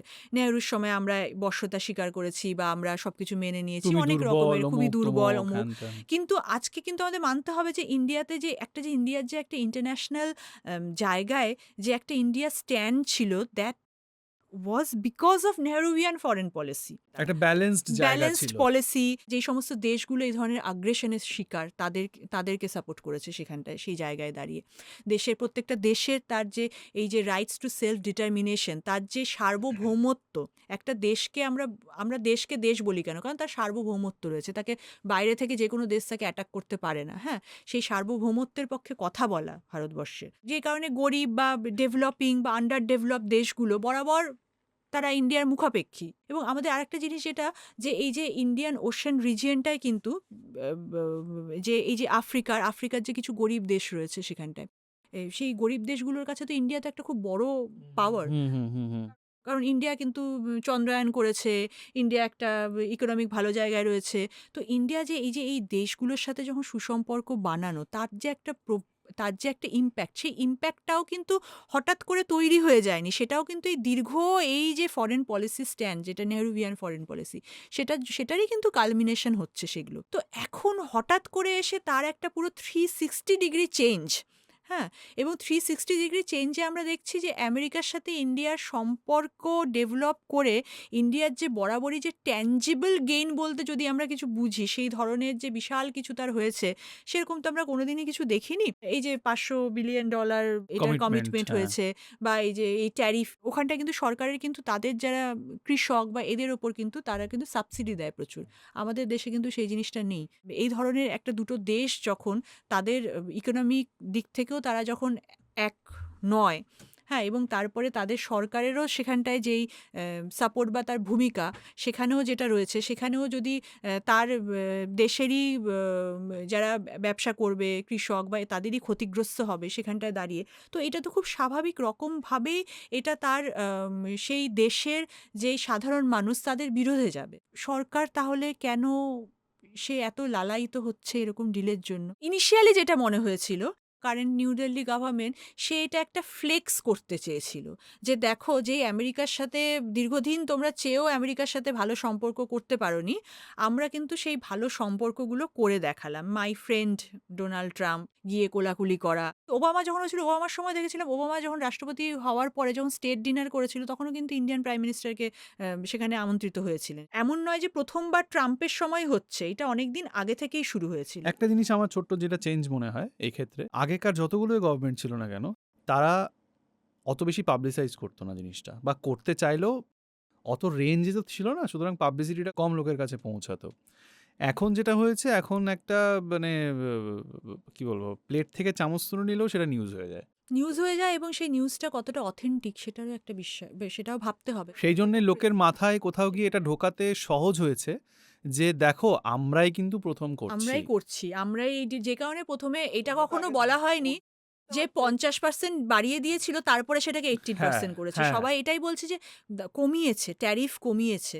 কেন ইন্ডিয়ার সাথে এখনো 18% রয়েছে, যেখানে অন্যান্য দেশের সাথে সে 0%-এ সে ফ্রি ট্রেড করতে পারে? তাহলে ইন্ডিয়ান গভর্নমেন্ট এটা কেন করতে পারল না, যে এতটাই যখন তার ভালো সম্পর্ক, তাহলে এই জায়গাটায় সে কেন যেতে পারল না? এবং এই ধরনের একটা আনইকুয়াল এবং হিউমিলিয়েটিং ডিল এসে গেল। সত্যি কথা বলতে এই কারেন্ট গভর্নমেন্টের মানে সে নিজেও জানে না সে কি করতে চায়, তার কোনো ভবিষ্যতের কোনো রোড ম্যাপ তার কাছে নেই। কোনো প্ল্যানিংলেস কোনো গভর্নমেন্ট মনে হয় রোড না, একটা ম্যাপ ভাইব নেই। আসে না এরকম। কারণ একদমই তাই, কারণ সে যা প্ল্যান করেছে সবই ব্যর্থ হয়েছে। ইন্টারনাল যেই পলিসিগুলো নিয়েছে সেগুলো সব ব্যর্থ হয়েছে। আর তার যেই ফরেন পলিসির ক্ষেত্রেও যেই জিনিসগুলো হয়েছে, এটা বললাম 2016 ওই সময় অবধি ঠিকঠাকভাবে মনে হচ্ছিল যে একটু ঠিকঠাকভাবে এগোচ্ছে। তারপরে গিয়ে পুরো আইডিওলজিটাই চেঞ্জ হয়ে গেল, লক্ষ্যটাই চেঞ্জ হয়ে গেল। লক্ষ্য চেঞ্জ হয়ে গেল, কিন্তু এবং সেটা করে কি কিছু লাভ হয়েছে? দেশেও কিছু লাভ হয়নি, এবং বাইরেও ভাবমূর্তি খারাপই হয়েছে ফরেন সেখানটায়। ইনভেস্টমেন্ট নেই। রিসেন্টলি দেখলাম প্রায় 1,00,000 কোটি টাকার মতো ফরেন ইনভেস্টমেন্ট বাইরে বেরিয়ে গেছে, 1,80,000 কোটি টাকার মতো। আমার যেটা মনে হয় যে এই যে আমেরিকার ডিলটাকে যে এতটা পাবলিসাইজ করছে, এটা শুধুমাত্র করছে just to justify the current regime. আর এর পেছনে আমার মনে হয় না এর পেছনে আর কোনো কারণ থাকতে পারে। যে আমরা কাজ করেছি, আমরা ডিল করলাম, আমরা ইকোনমিক ডিল করলাম। এই যে ইউর সাথে যে ডিলটা হলো, মাদার অফ অল ট্রেড। ডিলও হয়নি এখনো ডিসকাশন চলছে। ওই হয়েছে, কিন্তু র্যাটিফিকেশন হয়নি। ওখানে এখনো আলোচনা চলছে। সেটা কি নিয়ে হচ্ছে কেউ জানে না। বলছে যে 99% জিনিসের ওপর জিরো ট্যারিফ করে দেওয়া হবে, কি হবে আদৌ কিছু জানি না। এই যে একটা হাইপ তৈরি করে রাখা, আমি কাজ করছি এবং আমার এত বড় বড় জায়গায় গিয়ে আমার একটা সম্পর্ক আমি ডেভেলপ করছি, এই ধরনের একটা বাবলের মধ্যে দেশের জনগণকে রাখা। ইউ আর ইউএস ডিলটা পড়তে আমার একটা জিনিস মনে হলো যে এই দুটো ডিলই কোথাও একটা গিয়ে ডিরেক্টলি আমাদের এগ্রিকালচারাল ডিপার্টমেন্টের ওপরে সাংঘাতিকভাবে অ্যাটাক করছে। এটা একটা অদ্ভুত কোইন্সিডেন্ট আমি দুটো ডিলের ক্ষেত্রে লক্ষ্য করলাম। এটা তো আজকের এটা ব্যাপার নয়। একবার যেখানে আমাদের এগ্রিকালচার অলরেডি উইক এবং আনঅর্গানাইজড, ভীষণ রকমভাবে আনঅর্গানাইজড, অথচ আমাদের দেশে কিন্তু এগ্রিকালচারাল সেক্টরে কিন্তু 60% লোক এমপ্লয়েড সেখানটায়। আর এগ্রিকালচার সেক্টরটাই হচ্ছে, এবং এই এমপ্লয়েদের মধ্যে হচ্ছে সব থেকে এগ্রিকালচার সেক্টরে হচ্ছে মহিলারা এমপ্লয়েড বেশি। আমার সামনেই আছে, India agreed to eliminate or reduce tariffs on all US industrial goods plus a wide range of agricultural products, nuts, fruits, soybean তেল, ওয়াইন, মদ, ফিড গ্রেইনস মানে চাল ফাল গম এসব, মানে এগুলোর উপর ট্যারিফ পুরো জিরো করে দেবে। এগুলো কারণ এটা একটা বিশাল হিউজ সেক্টর, এবং এই সেক্টরটায় বিদেশ যারা আমেরিকা বা বাইরের দেশগুলো তারা ঢোকার চেষ্টা করছে তাদের। আমাদের এখানে তো কিছুই থাকবে না তাহলে। একদমই তাই, যেটা বললাম যে আমেরিকার কৃষকরা যখন ব্যবসা করতে যাচ্ছে, হ্যাঁ, বা ইউরোপিয়ান কোনো একটা দেশে, তাদের কিন্তু সরকার তাদেরকে প্রচুর সাবসিডি দিচ্ছে। আমাদের প্রথম কথা, আমাদের এখানে কৃষকরা সেই সাবসিডি পায় না। এই যে কিছুদিন আগে যেটা, এই যে ফার্মার প্রটেস্ট যেটা হলো, যেটা নিয়ে তারা করলো, এটা তো দীর্ঘদিন ধরে চলছে। এবং এই যে খুচরো বিক্রেতা তাদেরকে সরিয়ে দিয়ে এই যে ওয়ালমার্টকে ঢোকানো, বা বড় বড় বড় যেই বিজনেস হাউসগুলোকে, কর্পোরেট হাউসগুলোকে, বাইরের যেগুলো বিগ হাউসগুলোকে ঢোকানো, তার মানে পুরো একটা এগ্রিকালচার সেক্টরে শুধু উৎপাদন, এবং উৎপাদন হয়ে যখন মার্কেটে আসছে, এটা তো একটা চেইন, এইটাকে পুরো নষ্ট করে দেওয়া। এগ্রিকালচারের ক্ষেত্রে ভাবতে হবে, সব কৃষকেরই তো জমি থাকে না না এখানটায়। না না হ্যাঁ, না। অনেক ভূমিহীন কৃষক থাকে, অনেক এগ্রিকালচারাল লেবারার থাকে যারা অন্যের জমিতে কাজ করছে হুম, তারা। হুম। এবং আরেকটা যেটা ব্যাপার হচ্ছে গিয়ে, জমিতে কাজ করতে গেলে সেখানেও তো অনেক ধরনের ডেভেলপমেন্ট, রিসার্চ অ্যান্ড ডেভেলপমেন্টের দরকার পড়ে। এবং আমাদের ভারতবর্ষে যেহেতু রিসার্চ অ্যান্ড ডেভেলপমেন্টে 0.63% হুম, হুম, সরকারি হুম, বাজেট থাকে। হুম, হুম। তো এখানকার তো এই বিভিন্ন রকমের এগ্রিকালচারাল প্রোডাক্টিভিটি বাড়ানোর জন্য যেই রিসার্চ করা, সেটাও আমাদের কম। তো সেখানটায় এগ্রিকালচারাল ইকুইপমেন্টস বা এই সমস্ত কিছুও বাইরে থেকে কিনতে হচ্ছে সেই জায়গাগুলোয়। তারপরে যেটা হচ্ছে গিয়ে, বাসমতি চালের যে তাদের যে জিওগ্রাফিক্যাল লোকেশন নিয়ে, তার যে ইন্টেলেকচুয়াল প্রপার্টি রাইটস নিয়েও, সেটা নিয়েও আইপি যেটা বললে তুমি, এটা নিয়ে আমরা একটা এপিসোড করব। আমাদের এক ভদ্রলোক আছেন। এবার থেকে চাল কিনতে গেলে আমাকে আমেরিকার বাসমতি রাইস কিনতে হবে সেখান থেকে গিয়ে। আমার দেশের জিনিস আমি অন্য জায়গা থেকে বীজ নিয়ে এসে কিনে নিয়ে বিক্রি করছি। মানে কৃষকরা নিজে জমিতে ফসল উৎপাদন করবে, বা অন্য কারোর জমিতে গিয়ে ফসল উৎপাদন করছে, সেই ফসলের বীজও তারা বাইরে থেকে কিনে তাদেরকে করতে হচ্ছে। যেটা কিন্তু নিজেরই হ্যাঁ, নিজেরই বানানো। তারপরে সেই ফসল যখন তারা বিক্রি করতে যাচ্ছে, সেই বিক্রি করতে গেলেও বাইরে থেকে আসা কোম্পানির থ্রু দিয়ে তাকে বিক্রি করতে যেতে হচ্ছে এক্স্যাক্টলি, সেই জায়গায়। এক্স্যাক্টলি। তো আস্তে আস্তে যেটা ইটস ওকে, হচ্ছে ইটস ওকে। যে, তার মানে যে এই যে এত সংখ্যক লোক যে এখানে এমপ্লয়েড, তাহলে তাদের ভবিষ্যৎটা কি হবে সেই জায়গায় দাঁড়িয়ে? সেটা তো পুরো একদম পুরো, সেটাও চ্যালেঞ্জ। এই ব্যাপারে কোনো প্ল্যানিং করেছে আমাদের মাননীয়? কিছু তো নেই এখনো অবধি। একটা কিন্তু আশ্চর্যের বিষয়, এই যে আইপিআর, ইন্ডিয়ার আইপিআর যেটা ইন্টেলেকচুয়াল প্রপার্টি রাইটস যেটা, হ্যাঁ, সেটা কিন্তু ভীষণ ওয়েল মানে স্ট্রাকচার্ড। এই যে আমি যখন একটা জিনিস ডাব্লিউটিওর আন্ডারে, তো তার বর্তমানে যেই হুম, হুম, ডাব্লিউটিও, হুম, তার হুম, আন্ডারে হুম। এখন ব্যবসা বাণিজ্য সমস্ত চলছে। হ্যাঁ, ইন্ডিয়া ফাউন্ডিং মেম্বার, সেও সেই নিয়ম মেনেই ব্যবসা করে।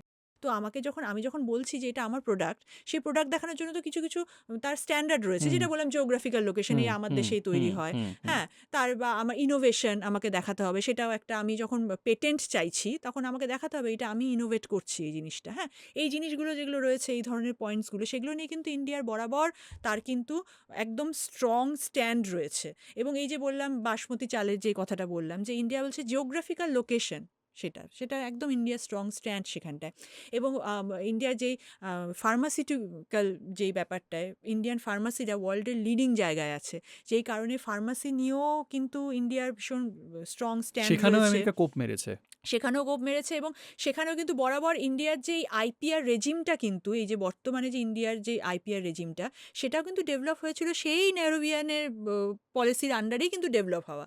যা আমরা বেঁচে খাচ্ছি সব ওই রেজিমেই তৈরি। আমাদের নিউক্লিয়ার পলিসিও ওই রেজিমেই তৈরি হওয়া, আমাদের এতদিনকার ফরেন পলিসিও ওই রেজিমেই তৈরি হওয়া সেখানটায়।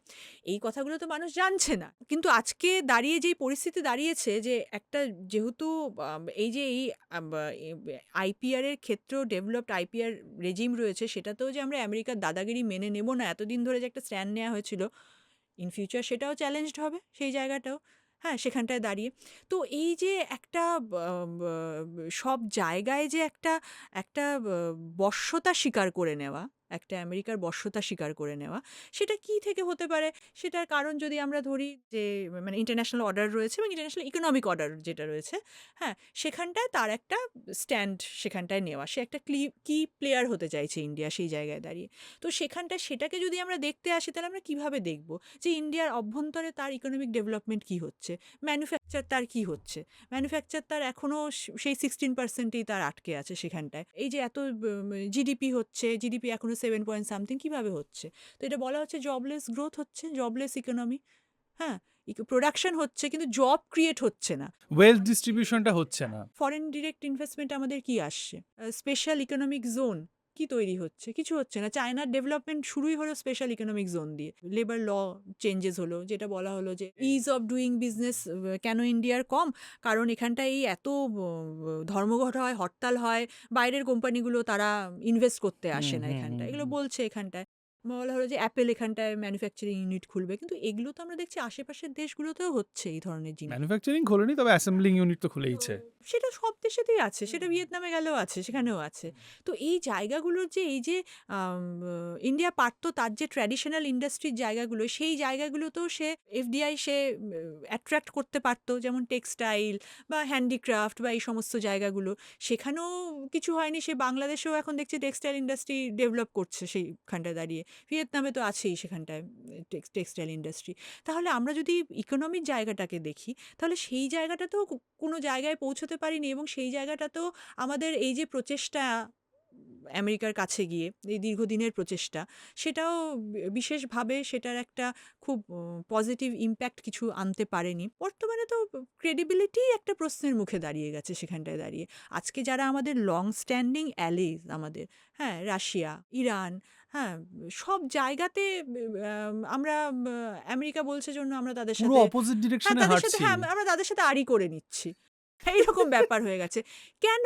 এবং সেখানে চায়না ঢুকে গেছে। এই যে একটা সিনসিয়ারিটি দেখানো, সেই ২০০০ সালের ওই মাঝামাঝি সময় থেকে ইন্ডিয়া যখন নিজেকে একটা এস্টাবলিশ করার চেষ্টা করলো যে সে সাউথ এশিয়ান পাওয়ার, ক্রেডিবল পাওয়ার, এবং সাউথ এশিয়াতেও একটা যে এই যে একটা সিকিউরিটি আর্কিটেকচার তাদের, আমরা যদি এখানটা ধরে নিই যে চায়না ক্ষমতা দখল করার চেষ্টা করছে, তাহলে চাইনিজ থ্রেটের আগেনস্টে যদি আমরা সিকিউরিটি স্ট্রাকচার বলি, তাহলে ইন্ডিয়া চেষ্টা করলো যে নিজেকে দেখানোর।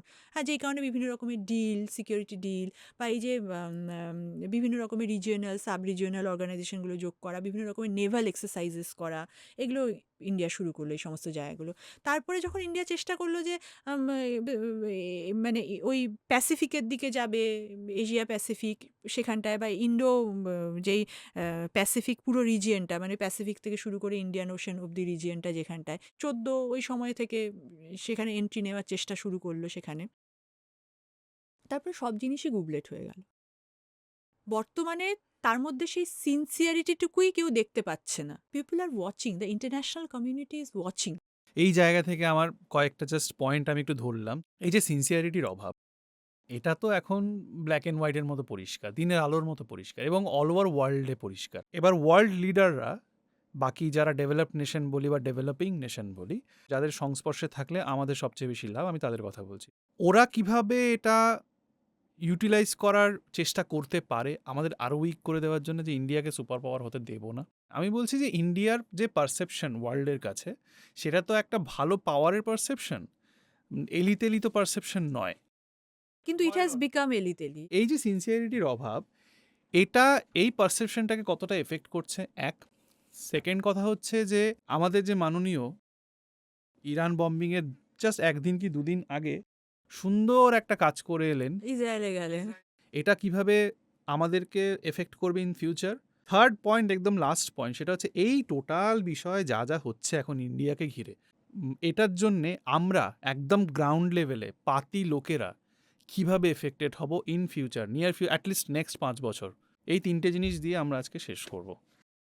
একটা সময় যেটা হয় যে কোনো একটা দেশ, যে নতুন নতুন দেশ, সেটা স্বাধীনতা পেল, সে এখন তার অ্যাসপিরেশনস রয়েছে। তো স্বাধীনতা পাওয়ার পর, অ্যাসপিরেশনস পাওয়ার পরে যেটা হলো যে আমরা চাইবো যে একজন যে ডেভেলপ, যে যে আমার থেকে পড়াশোনায় ভালো, আমি তার কাছ থেকে গিয়ে একটু পড়া একটু বুঝতে শিখবো চাইবো, তার হ্যাঁ, কাছ আমি থেকে, বুঝতে হ্যাঁ। চাইবো। কিন্তু তারপরে দেখা গেল যে এই যে একটা ইন্ডিয়া তো একটা সাদার্ন, মানে সাউথ কান্ট্রি, আমরা যদি পৃথিবীটাকে ভাবি, নর্থের দিকে সব অ্যাডভান্সড ইকোনমিগুলো রয়েছে, যারা উন্নত দেশ, এবং সাউথের সেখানটা হচ্ছে সবই আন্ডার ডেভেলপড বা ডেভেলপিং, এবং যারা কলোনিয়াল পিরিয়ডের পরে স্বাধীন হয়েছে একটা বড় অংশ থাকে, হুম গ্লোবাল হুম সাউথ। হুম তো হুম। গ্লোবাল সাউথ হিসাবে তো ইন্ডিয়া তখন চেষ্টা করেছিল নর্থের সাথে সম্পর্ক ভালো করার, কিন্তু তারপরে সে দেখলো সেটা আর তার হচ্ছে না। তখন তারপরে যেটা করলো, শুধু ইন্ডিয়া নয়, এটা বাকি দেশগুলো তারা করেছে, তারা তখন তাদের আশেপাশে তাকাতে শুরু করলো, যে সমস্ত দেশগুলো মোটামুটি আমার মতো, হুম। তাদের সাথে গিয়ে আমি সম্পর্ক ভালো করি। হ্যাঁ, তারপরে যেটা হলো যে 91, এবং তারপরে তার যে আস্তে আস্তে আস্তে আস্তে যে একটা তার ইকোনমির যে তার একটা, গ্লোবালাইজেশনের হ্যাঁ, একটা পিরিয়ডটার গ্লোবাল, পরে। এবং তারও যে একটা ইন্ডিয়ার যে একটা অর্থনৈতিক যে একটা উন্নয়ন যে শুরু হলো, সবাই সাধারণ মানুষের জীবনযাত্রার মান উন্নত হওয়া, এবং ২০০০ সালের ওই মাঝখানের পিরিয়ডটা আমরা যদি ৭-৮ ওই সময়টায় ধরি, ৮-৯ জিডিপি মোটামুটি চায়নার ১০ হলে ইন্ডিয়ার 9 পয়েন্ট সামথিং, সেই জায়গা থেকে তখন জোর কদমে পুরো ইন্টারন্যাশনাল কমিউনিটিতে চলছে আলোচনা যে China and India are the next super powers সেই সময়, এবং ইন্ডিয়ারও তখন সুপার পাওয়ার হওয়ার তার মধ্যেও অ্যাসপিরেশন। ইনফ্যাক্ট এই মোদি গভর্নমেন্ট আসার পর ওই নাইজেরিয়া বা এই সমস্ত জায়গায় দেখেছি ইন্ডিয়ার টেকনোলজি দিয়ে হেল্প করা, সোলার পাওয়ার টেকনোলজি দিয়ে তাদেরকে হেল্প করা, এই সমস্ত করা, তাদের সাথে নেভাল এক্সারসাইজেস করা, এই দেশগুলোর সাথে তাদের কে টিচিং যেই স্কুলের শিক্ষার জন্য তাদেরকে বিভিন্ন রকমের ট্রেনিং দেওয়া, এই ধরনের একটা কোঅপারেশন তৈরি করা চলেছে। এবং চায়না তখন অলরেডি, কিন্তু তারপরে আমরা দেখেছি যখন ২০০০ মোটামুটি ১০, ১৪, ১৫ পর থেকে চায়না নিজেকে অলরেডি এস্টাবলিশ পাওয়ার করে নিয়েছে এই জায়গাগুলো। হ্যাঁ, ইন্ডিয়াও কিন্তু তার মতো চেষ্টা চালিয়েছে, সাউথ ইস্ট এশিয়াতে গিয়েও সে চেষ্টা চালিয়েছে, বা ওইদিকে অস্ট্রেলিয়াতে গিয়েও তার এডুকেশন সেক্টরে গিয়ে, ইন্ডিয়া যেহেতু একটা ডেভেলপড এডুকেশন সেক্টর রয়েছে, তার পাশাপাশি যেটা যে ইন্ডিয়া কিন্তু বিভিন্ন রকমের যে ইন্টারন্যাশনাল অর্গানাইজেশনগুলোতেও কিন্তু ইন্ডিয়া এই যে পিছিয়ে পড়া যে আন্ডার ডেভেলপড বা এই যে ফার্স্ট ওয়ার্ল্ডের যেই কন্ট্রোল, হ্যাঁ, তার আগেনস্টে কিন্তু ইন্ডিয়া স্ট্যান্ড নিয়েছে, এবং সেখানে কিছু কিছু জায়গায় চায়নার সাথে ইন্ডিয়া কাজ করেছে। যেমন আমরা এই যে G7, যে গ্লোবাল 7, যেটা 7 যেই অ্যাডভান্সড ইকোনমি, সেখানটায় যখন গ্রুপ তৈরি হলো WTO-তে, G20, ইন্ডিয়া কিন্তু সেই G20 গ্রুপের মেম্বার, এবং ভোকাল এই সাবসিডি পলিসি, এই যে ফার্স্ট ওয়ার্ল্ড নেশনসগুলো সাবসিডি পলিসির বিরুদ্ধে ইন্ডিয়া কথা বলেছে। তার হচ্ছে গিয়ে এই যে IPR রেজিম নিয়ে ইন্ডিয়া কথা বলেছে সেখানটায় দাঁড়িয়ে, নিজের ভয়েস তৈরি করার। নিজের ভয়েস, এবং ইন্ডিয়ার একটা একটা অ্যাকসেপ্টেন্স, মানে সিরিয়াসলি নেওয়া, যখন কিছু বলছে তাকে সিরিয়াসলি নেওয়া। হ্যাঁ, সেখানটায় মনমোহন সিংকে বলা হয় সাইলেন্ট প্রাইম মিনিস্টার, কিন্তু তাকে কিন্তু সিরিয়াসলি। এই বিষয়টা নিয়ে কপিল সিব্বল স্যারের একটা দুটো প্রেস কনফারেন্স আছে, কালকের প্রেস কনফারেন্স বা আগেরটা, তুমি প্লিজ একটু ইউটিউবে শুনো, এত সুন্দর করে বলেছেন উনি। ইন্ডিয়ার যে লিবারালাইজেশনের আর্কিটেকচার, সেটা মনমোহন সিংই তিনি ছিলেন সেখানটায়। এই যে একটা গ্র্যাজুয়ালি যে coming up with the trend যে সময়টায় ছিল, হ্যাঁ, সেখানটায় ইন্ডিয়ার কিন্তু একটা বেশ নিজের একটা জায়গা তৈরি হওয়ার দিকে ইন্ডিয়া এগোচ্ছিল, এবং নিজেকে সে যেভাবে প্রজেক্ট করতে চাইছিল যে আমি একটা কি প্লেয়ার হব। তারপরে যেটা হলো যে, মানে আমার না মানে জানি না কি মনে হয় যে কিছু একটা কারেন্ট একটা গভর্নমেন্ট, যেই গভর্নমেন্টের মানে চায়ওয়ালা প্রাইম মিনিস্টার হয়েছে, সেটাকে তো খুব হাইপ করা হয়েছিল। যেটা পুরো ডিবাঙ্কড মিথ্যে কথা। আমি সত্যি ধরে নিলাম, আচ্ছা আমি ভীষণ, মানে আমি যা আচ্ছা বলে আমি নাইভ, আমি আচ্ছা সবকিছু আমি স্বীকার করে নিই। হ্যাঁ, ঠিক আছে। তো ডেমোক্রেসির পক্ষে এটা ভীষণ ভালো একটা প্রমোশন ছিল যে আমাদের ডেমোক্রেসি এরকম যে চায় বিক্রি করলেও তাকে আমরা পাঠাই প্রাইম মিনিস্টার করে, আমরা আমাদের কোনো এলিটিস্ট ফর্মের ডেমোক্রেসি নয়। এখন আমরা যেটা দেখতে পাচ্ছি যে এন্টায়ার পলিটিক্যাল সায়েন্স নিয়ে যিনি কি মাস্টার্স করেছেন, তার নেশন বিল্ডিং এবং তার ধারণা, এই সমস্ত জিনিসগুলো থাকাটা খুব দরকার একটা দেশের লিডার হওয়ার জন্য। হ্যাঁ, মানে আরএসএস কি বলছে, সেই আরএসএসের তার প্রোপাগান্ডাকেই ইমপ্লিমেন্ট করা, নাকি দেশকে একটা ড্রাইভিং ফোর্সের জায়গায় নিয়ে আসা আন্তর্জাতিক ক্ষেত্রে, এটার জন্য মনে হয় যে একটা রাজনৈতিক পারসেপশন দরকার, তার সাথে সাথে একটু প্রজ্ঞাও দরকার। আমরা এখন এসে বুঝতে পারছি যে তার কোনো ভিশন নেই, একটা লিডারশিপের ভিশন থাকা দরকার। জয়শঙ্কর দ্বারা সবাই খুব ইমপ্রেসড হন, বা দারুণ বলেছেন, দারুণ বলেছেন। তাহলে এতদিন বলে বলে তাহলে আজকে এই অবস্থায় দাঁড়ালো কেন? এখন তো বলেও না। মানে অবাক হয়ে যাচ্ছি যে একটা দেশের, মানে সমস্ত কিছু ইসরায়েলে, সেখানটায় গিয়ে, তার মানে ইসরায়েলে তিনি গেছিলেন, এখন সবাই যেটা বলছেন যে ২ দিন আগে ইসরায়েলে যাওয়াটা অ্যাকচুয়ালি ওটাকে সামনে রেখে অ্যাটাকটা করা সেখানটায়। তো ইন্ডিয়ার ক্রেডিবিলিটিটা কোথায় গেল? ইরানের যে যুদ্ধজাহাজটা আমেরিকা মেরে উড়িয়ে দিল, উড়িয়ে দিল। ইন্ডিয়া কিছু করছে না। আমার ব্যাকইয়ার্ডে, আমার একটা যেটা হচ্ছে ইন্টারন্যাশনাল সি অফ ল যেটা থাকে, যে ৫ কিলোমিটার অব্দি এক একটা দেশের সেই সি বেডের ওপর তার একটা অধিকার থাকে। তো কিন্তু সেটা তো ইন্ডিয়ান ওশেনটা তো ইন্ডিয়ার একটা সিকিউরিটি জোনের মধ্যে পড়ছে।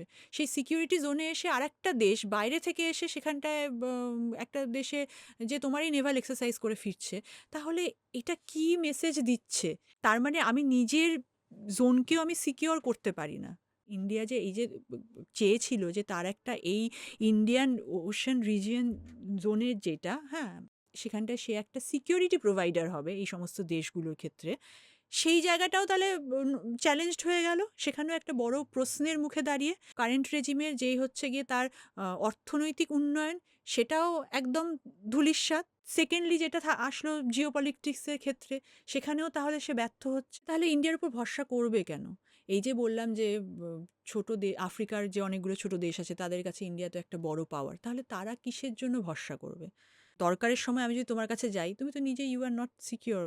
আর আজকে একটা গভর্নমেন্ট এসে একটা পুরোপুরি একটা দেশের ফরেন পলিসি নিয়ে 360 ডিগ্রি টার্ন নিয়ে নিল, তো সেটা তো ইটসেলফ সেই গভর্নমেন্টেরই তো সেই দেশের যে লং স্ট্যান্ডিং ইতিহাস, লং স্ট্যান্ডিং তার যে নীতি, হ্যাঁ, সেই নীতিটার কি তো সে তাহলে বিরোধ করে দিচ্ছে এত সেখানটায় কিছু দাঁড়িয়ে। দেখার পর তো আমার একটাই মনে হচ্ছে, they don't want to govern, they want to control কি কন্ট্রোল করবে তারা? রিসোর্স। কিন্তু রিসোর্সকেও কতদূর কন্ট্রোল করছে ইন্ডিয়ান গভর্নমেন্ট? এখন তো পরিস্থিতি এমন দাঁড়িয়ে গেছে যে এবার কোনো একটা সিকিউরিটি ডিল হতে পারে আমেরিকার সাথে, যে ইন্ডিয়ার মাটিকেও আমেরিকাকে ইউজ করতে দিতে হবে। হচ্ছে না তার কি গ্যারান্টি? পাকিস্তানকে যেভাবে আমেরিকা যেভাবে ইউজ করে, পাকিস্তান একটা ফেইল্ড স্টেট, সেখানে এইভাবে ইউজ করা হয়। সেখানটা ইন্ডিয়া নিয়ে তো আমরা তো বলি যে ইন্ডিয়া একমাত্র এখানে সাউথ এশিয়ার একমাত্র ডেমোক্রেসি, লং স্ট্যান্ডিং ডেমোক্রেসি। হাজার সমস্যা থাকেও কিন্তু আমাদের এখনও ডেমোক্রেসি রয়েছে সেই জায়গায়। তো সেখানে তো একটা ব্যাপার। এবং তারপরে জানি না, ডেমোক্রেসি বড় প্রশ্নের মুখে এসআইআর এর পরে। এসআইআর তো পুরো একটা যেইভাবে চলছে, তো পুরো একটা কনস্টিটিউশন বিরোধী। যে আমার কনস্টিটিউশন আমাকে রাইট দিয়েছে, আমাকে পলিটিক্যাল রাইট দিয়েছে, আমি ভোট দেবো, আমার পলিটিক্যাল রাইট, আমার সেই ভোট দেওয়ার রাইটই কেড়ে নেওয়া হচ্ছে। সেটার তাহলে মানে কি বেসিসে হচ্ছে, কেন হচ্ছে, কিছুই বোঝা যাচ্ছে না। তো এই যে তাহলে বর্তমান সরকার দাঁড়িয়ে, তার না আছে কোনো ইকোনমিক পলিসির ভিশন, না আছে তার কোনো ফরেন পলিসির ভিশন, এবং না আছে তার কোনো ইন্টারনাল যে ডোমেস্টিক পলিসি, তার কোনো ভিশন। আমরা কিভাবে লাভবান হব বা কিভাবে ক্ষতিগ্রস্ত হব এই টোটাল বিষয়টাতে বর্তমানে দাঁড়িয়ে তো লাভবানের কিছুই দেখছি না। ভবিষ্যতে দেখতে পাচ্ছ? ভবিষ্যতে দাঁড়িয়ে আম, আমার আন্ডারস্ট্যান্ডিং থেকে বলছি, এই যে বিভিন্ন রকমের টেররিস্ট যে অ্যাক্টিভিটিকে যদি আমরা দেখি, ইন্ডিয়া তো একটা লং স্ট্যান্ডিং একটা তার শিকার, যেই এক্সট্রিমিস্ট দলগুলো রয়েছে, যে এটা তো একটা ইডিওলজিক্যাল ওয়ার, ওয়েস্টার্নাইজেশন অফ যে এই দেশগুলো, ইসলামিক নেশনস, তাদের বিরুদ্ধে তারা ভাবছে, তারা মনে করে তারা জিহাদ করছে। ইসরায়েলকে বিরোধী, ইসরায়েল বিরোধী মোটামুটি, মানে শুধুমাত্র এই ইসলামিক স্টেটগুলোই নয়। আজকে এই আমেরিকার সাথে যুদ্ধে মানে স্পেন তো একদম বলে দিয়েছে তারা আমেরিকার সাথে যুদ্ধে যাবে না। ফ্রান্স বা জার্মানি বা তারা, ফ্রান্স নাকি ডিসাইড করেছে ওরাও এবার থেকে ইউএন কে না জানিয়ে এমন একটা ল পাস করবে যেটা ওদের অ্যালাউ করবে যে ওরা চুপি চুপি নিউক্লিয়ার ও ওয়েপন ডেভেলপ করতে পারে। কাউকে জানানোর দরকার নেই আমার কটা আছে না আছে, জানানোর দরকার নেই। এটা শুনলাম আমি। সত্যি কথা বলতে ইন্টারন্যাশনাল অর্গানাইজেশন হিসাবে ইউএনেরও ভবিষ্যৎ প্রশ্নের মুখে। ফ্রান্সের এখন ইকোনমিক কন্ডিশন যা, এবং জার্মানি সেই আশেপাশের লোকজনদের সেই তার রেফিউজি ক্রাইসিস, তার যেই সমস্যা, সে আর কতদিন ইউকে সে টানবে, হ্যাঁ, তার একটা ব্যাপার। রাশিয়াও যেমন এখানে ঢুকতে চাইছে না, কারণ এটার ফলে রাশিয়া আর ইউক্রেনের যুদ্ধটা এখন পেছনে চলে এসেছে, রাশিয়াও সেই কারণে আর কিছু বলছে না সেখানটায় দাঁড়িয়ে। তো এই যুদ্ধটায় কেউ আগ্রহী নয়। তো এইখানটায় দাঁড়িয়ে ইন্ডিয়া প্রথম কথা ইসরায়েলের সাথে যাওয়া, যেই যে ইসরায়েল মানে গত বছরই প্রায় 70,000 প্যালেস্টিনিয়ানকে মেরে ফেলেছে। শিশুও এবারও 100 জন শিশু 156 হ্যাঁ, সামথিং মেয়েদের শিশু স্কুলে দুপুরবেলা মারা গেছে। বোম ফেলেছে। এবং আমেরিকা, হুম, তাদের সাথে যে ইন্ডিয়া গিয়ে যে ক্লাব করছে, মানে আমি আশঙ্কা করছি যে ইন ফিউচার হয়তো ইন্ডিয়ার ওপরে এই টেররিস্ট অ্যাটাকগুলো আরও বেশি বাড়বে। ইসরায়েল এবং আমেরিকার সাথে গিয়ে তার যে এই সরাসরি যে হবনবিং, এটা কিন্তু ইন্ডিয়ার সিকিউরিটিকেও কিন্তু ইন ফিউচারে বিপদের মুখে ফেলবে। আমাদের মহাশয় কি এতটাই নাইভ যে এই বেসিক জিনিসটা বুঝতে পারছে না, নাকি এর মধ্যে একটা খুব ক্রুয়েল ইন্টেনশন তিনি আছে? হয়তো ভাবছেন এটা দিয়েই তিনি ভিকটিম কার্ডটা প্লে করতে পারবেন আরো ভালো করে। ইদানিং যে মুভমেন্টগুলো দেখছি, যে ভাই হাতের কাছে যা আছে তাই আগে ধরি, ওইটাই তো বুঝতে কোনো পারছেন যে প্ল্যান তার নেই। কোনো প্ল্যান নেই, এবং তার একটা ওই কি বলবো, যে সে তো বুঝতে পারছে যে তার এখন যেই প্রতিপত্তিটা ছিল সেই প্রতিপত্তিটা এখন অনেকটাই প্রশ্নের মুখে। তাহলে সেটা ওই ডোবার সময় যা পারি সেটা করে আমি যদি দেশের জনগণকে যদি আমি আমার রেজিমের ফিউচারটাকে স্টেবিলাইজ করার জন্য, হ্যাঁ, তিনি যেটা করছেন, he is playing this as a Trump as a Trump card. উনি মনে করছেন যেটা ট্রাম্প এটা কার্ড। করছি, বা হয়তো তিনি ভাবছেন যে America, my dear friend America, তারা হয়তো তাদেরকে সিকিউরিটি দেওয়ার জন্য তারা হয়তো তখন আসবেন। কিন্তু তিনি ভুলে গেছেন যে ৭১-এর যুদ্ধের সময় আমেরিকা তো ফ্লিট পাঠিয়ে দিয়েছিল ইন্ডিয়ার আগেনস্টে। তারপরে যে পারিপার্শ্বিক এই যুদ্ধের যে আনুষঙ্গিক যে সমস্যাগুলো, যেই তেলের যোগান কম হওয়া, এটা আমাদেরকে কিভাবে এফেক্ট করবে এই তেলের যোগান ব্যাপারগুলো? কম হওয়া মানেই প্রথম কথা, মানে আমরা ভাবছি তেল কিনতে গিয়ে আমাদের সমস্যা হচ্ছে, কিন্তু শুধুমাত্র যারা আমরা গাড়ি চালাচ্ছি বা গ্যাস কিনছি তাদের তেল কিনতে সমস্যা হচ্ছে। কিন্তু এই তেলটার জন্য তো আমার ট্রান্সপোর্টেশনের কস্টিং বাড়বে এটার জন্য, যার ফলে জিনিসপত্রের দাম বাড়বে সেখানটায়। আর যেটা হয়েছে যে যেমন আস্তে আস্তে একটা ব্যাপার কি, যে গ্লোবাল ইকোনমি, একটা যেহেতু গ্লোবাল ইকোনমিটা ভীষণ ইন্টিগ্রেটেড একটা ইকোনমি, একটা দেশে কিছু হলেই তার এফেক্ট অন্য দেশে গিয়ে পড়ছে। ২০০৮-এ যখন হয়েছিল তখন ইন্ডিয়া সেভাবে অতটা ক্ষতিগ্রস্ত হয়নি, কারণ ইন্ডিয়া তখন সেই রকমভাবে ইন্টিগ্রেটেড ছিল না। এখন ইন্ডিয়া সম্পূর্ণভাবে ইন্টিগ্রেটেড। যারা এখনো মনের মধ্যে এটা নিয়ে বসে আছে যে যুদ্ধ হচ্ছে আমার কি, তারা একটুখানি ভালো করে শুনুক এই জিনিসগুলো। হ্যাঁ, মানে তারা ভাবছে, তারা শুধু যুদ্ধটা ভাবে যে আমাদের এখানে প্রাণের ক্ষয়ক্ষতি দিয়ে ভাবে। পাপা সব ঠিক কর দেঙ্গে, মোদিজি সব ঠিক কর দেঙ্গে। তুমি নিউজ চ্যানেল খোলো, वहां पे हो रहा है, यहाँ पे हो रहा है, हमारे यहाँ तो कुछ नहीं ওই हो रहा है। আমাদের What the hell? বোমটা এসে পড়ছে না। কিন্তু বাদবাকি বাদবাকি এটার যেই এফেক্ট গুলো সবই তো আমরা ফিল করতে পারছি। আমরা যে এত বড় বড় কথা বলছি, এত ট্রিলিয়ন ইকোনমি, এই সেই, আমাদের তো এই প্রাইমারি আমাদের সমস্ত কিছুর রিসোর্সের আমাদের হচ্ছে এই যে fossil and fuel, crude oil, আমরা এখনো তেলের ওপরেই কিন্তু আমরা বেশিরভাগ নির্ভরশীল। আমাদের অল্টারনেট এনার্জি বলতে যেটা বোঝায় যে সোলার এনার্জি বা নিউক্লিয়ার এনার্জি, আমরা তো সেভাবে ডেভেলপ করিনি। আমাদের এখন নিউক্লিয়ার এনার্জি হচ্ছে প্রথম কথা ভীষণ রিস্কি এবং হিউজ কস্ট, হিউজ এক্সপেন্সিভ সেটা সেই জায়গায়। এবং সোলার এনার্জি এখন হচ্ছে ডেভেলপ আস্তে আস্তে, কিন্তু মেনলি তো আমরা ফসিল ফুয়েলের উপরেই ডিপেন্ডেন্ট আমরা এখানটায় দাঁড়িয়ে। সেখানটায় যদি আজকে যদি বন্ধ হয়ে থাকে, আগামী ১ মাসও যদি বন্ধ হয়ে থাকে, তাহলে আমাদের আমাদের কি হবে? আমাদের বাড়িতে হয়তো ভাত চড়বে না। তেল না থাকলে তারা কিভাবে সাপ্লাই করবে? ট্রাকগুলো যে ট্রাক লোড হয়ে জিনিসপত্র আসছে, এভিয়েশন, হ্যাঁ? ফ্লাইটে করে আমরা যদি ভাবি প্লেনে করে আসবে, সেটাও বা কিভাবে আসবে? জাহাজে করে আসবে, সেটাও বা কিভাবে আসবে? আমাদের কাছে তখন টাকা থাকলে এমন নয় যে আমরা হচ্ছে আমাদের কাছে তো টাকা থাকবে। আরে বাবা, টাকা থাকলেও জিনিসগুলো যদি সাপ্লাই না থাকে আমরা কোত্থেকে তখন পাবো? অলরেডি তো লোকে এই প্যানিক বুকিং শুরু করে দিয়েছে গ্যাসের। হ্যাঁ, জিনিসপত্রের প্রচুর দাম বাড়বে সেখানটায়। অসাধু ব্যবসায়ীরা তারা এটার ফায়দা লুটবে, সবাই লোটার জন্য বসেই আছে সবকিছু। আমরা করোনার সময়ও দেখেছি। তো এটার তো একটা হিউজ এফেক্ট, তো এটা একটা পড়তেই চলেছে এই যুদ্ধ যদি আরো কিছুদিন চলে।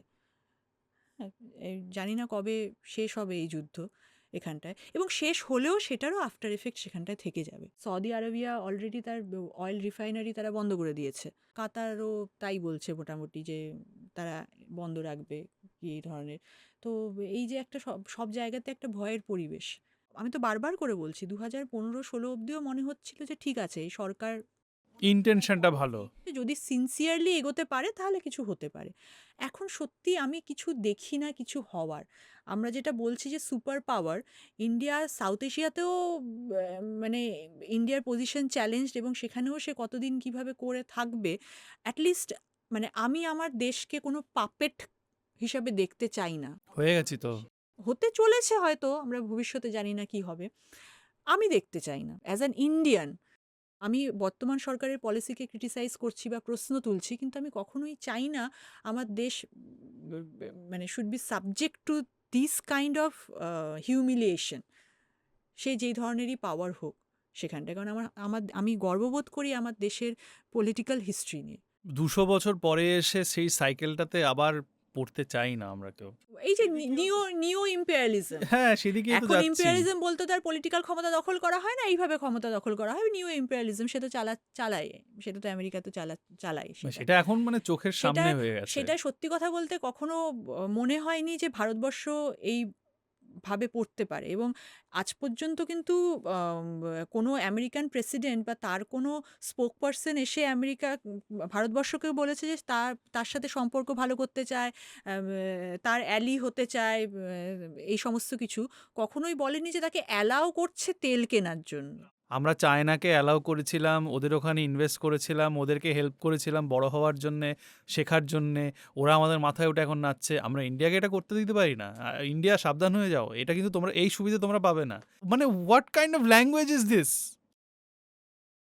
এবং আমরা সেটা আমাদের মিডিয়াতে প্রচার করছি, আমরা সেটা শুনে চুপচাপ বসে আছি। কোনো গভর্নমেন্ট স্টেটমেন্ট নেই, কিচ্ছু নেই।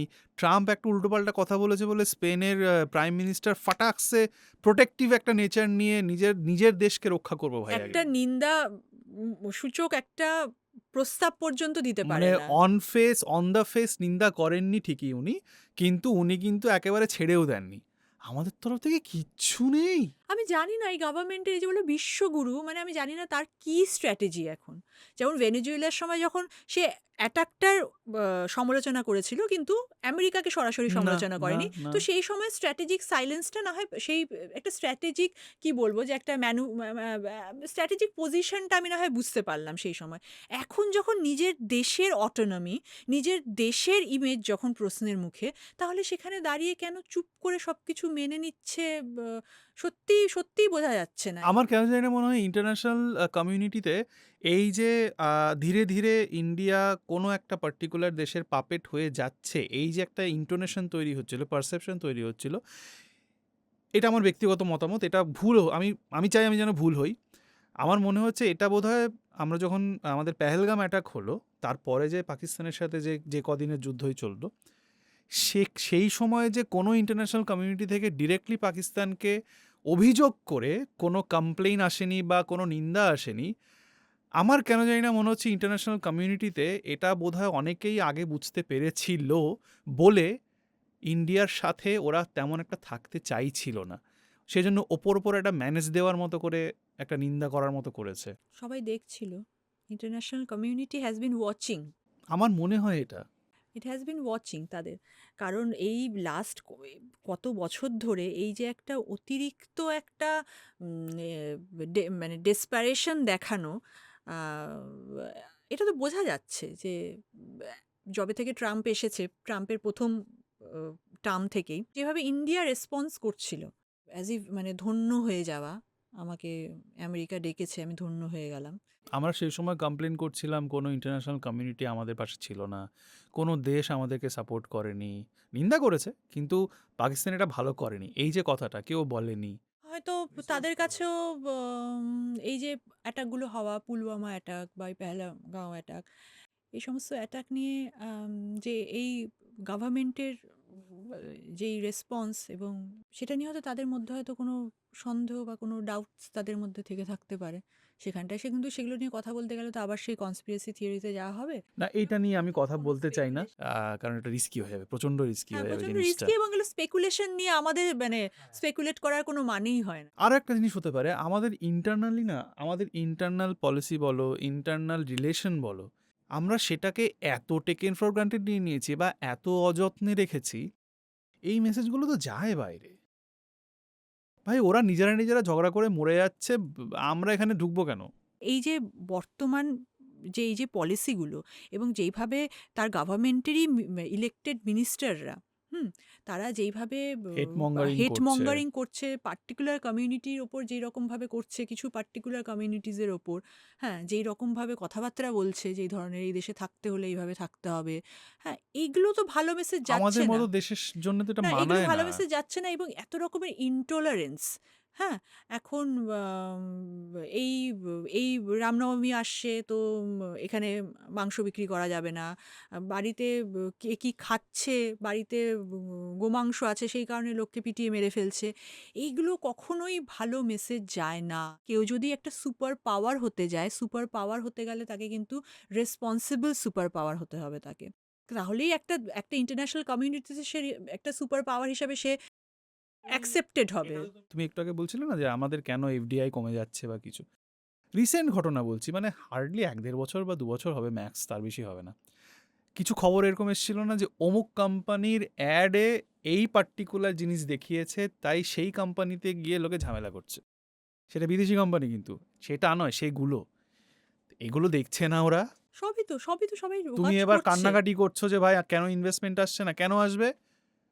আমি একটা অ্যাড বানিয়েছি বলে তুমি আমার কোম্পানির এমপ্লয়িকে ধরে মারছো, তুমি আমার কোম্পানির ফ্যাক্টরিতে গিয়ে তুমি উল্টোপাল্টা করছো, ঝামেলা করছো, তোমার এতটা টলারেন্স নেই। সেটা ব্যাপার। এবং আরেকটা যেটা চিন্তার বিষয়, যে ইন্ডিয়া তো কোনোদিনই হার্ড পাওয়ার ছিল না। তার যে হার্ড পাওয়ার, মিলিটারি শক্তি, বিশাল মিলিটারি শক্তি সেরকমও নয়, এবং যেহেতু যুদ্ধবাজ দেশ কোনোদিনই ছিল না ভারতবর্ষ। ইন্ডিয়ার যেটা ইন্টারন্যাশনাল পজিশনে তার একটা গুরুত্বপূর্ণ দিক ছিল তার সফট পাওয়ারটা। যে এই সফট পাওয়ারটাও তো তার নষ্ট হয়ে গেল এখন। অপ্রেসড মানুষদের পাশে দাঁড়াচ্ছে, হিউম্যান রাইটসের চ্যাম্পিয়ন, বা কোলোনাইজেশনের আগেনস্টে কথা বলছে।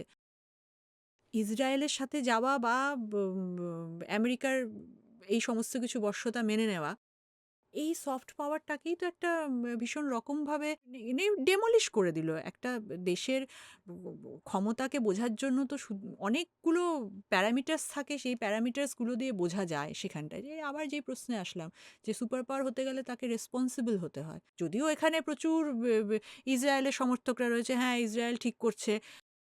এখানে কিন্তু যারা বলছে ইসরায়েল ঠিক করছে, তারা কিন্তু কোন জায়গাটা থেকে বলছে, তারা কিন্তু মুসলিমদের মারছে।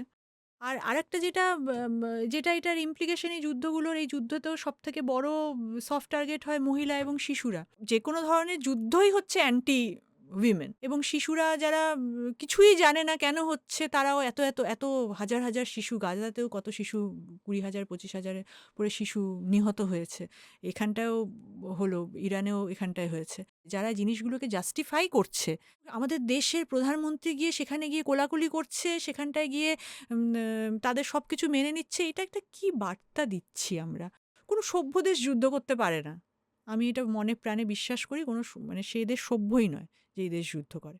এই যে ফেস লস বলো, রিসোর্স লস, যদি কখনো সরকার চেঞ্জ হয়, নতুন যে সরকার আসবে, সেই নতুন সরকার কি কি লেভেলের কমপ্লিকেশনস ফেস করবে, যেই ধ্বংসটা আমরা করে ফেলেছি আমাদের সব কিছুতে, সেটাকে আবার রিবিল্ড করতে, যদি সে জেনুইনলি রিবিল্ড করতে চায়।